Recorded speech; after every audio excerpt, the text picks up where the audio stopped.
السلام علیکم ورحمۃ اللہ وبرکاتہ۔ درود شریف پڑھنے کی فضیلت و اہمیت۔ ویڈیو شروع کرنے سے پہلے آپ تمام سے ایک چھوٹی سی گزارش ہے کہ ویڈیو پسند آئے تو ویڈیو کو لائک کرنا نہ بھولیں، اور چینل پر پہلی بار آئے ہیں تو چینل کو سبسکرائب کیجیے اور ہماری ہمت افزائی کیجیے۔ رسول اکرم صلی اللہ علیہ وسلم نے فرمایا، درود و سلام تنگ دستی کے لیے صدقے کے قائم مقام ہے۔ رسول کریم صلی اللہ علیہ وسلم نے فرمایا، درود و سلام پڑھنے سے بدبختی دور ہو جاتی ہے۔ رسول کریم صلی اللہ علیہ وسلم نے فرمایا، درود و سلام پڑھنے والے کی محتاجی دور ہو جاتی ہے۔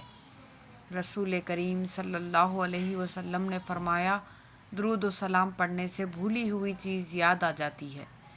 رسول کریم صلی اللہ علیہ وسلم نے فرمایا، درود شریف کی برکت سے مسلمان ظلم سے بچا رہتا ہے۔ رسول کریم صلی اللہ علیہ وسلم نے فرمایا، میرا وہ امتی جو فرض کی ادائیگی کے بعد 10 بار درود پڑھے گا، اسے بہشتی لباس پہنایا جائے گا۔ نبی کریم صلی اللہ علیہ وسلم نے فرمایا، جو درود شریف کا ذکر کرتا ہے، اس امتی کا چہرہ بروز محشر 14ویں کے چاند سے بھی زیادہ درخشاں ہوگا۔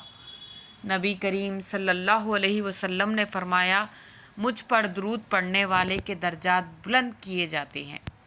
نبی کریم صلی اللہ علیہ وسلم نے فرمایا، جو شخص مجھ پر درود پڑھے گا، میں اس پر 10,000 مرتبہ درود بھیجوں گا اور 10,000 فرشتے اس کے لیے دعا کریں گے۔ نبی کریم صلی اللہ علیہ وسلم نے فرمایا، قیامت میں ہر موقع پر مجھ سے زیادہ قریب وہ شخص ہوگا جو مجھ پر کثرت سے درود پڑھنے والا ہوگا۔ نبی کریم صلی اللہ علیہ وسلم نے فرمایا، مجھ پر کثرت سے درود بھیجا کرو، اس لیے کہ قبر میں تم سے میرے بارے میں سوال کیا جائے گا۔ نبی کریم صلی اللہ علیہ وسلم نے فرمایا، مجھ پر درود بھیجنا قیامت کے دن پل صراط کے اندھیرے میں نور ہے۔ اللہ تعالیٰ سے دعا ہے کہ اللہ تعالیٰ ہم تمام کو کثرت سے درود و سلام پڑھنے کی توفیق عطا فرمائے۔ آمین یا رب العالمین۔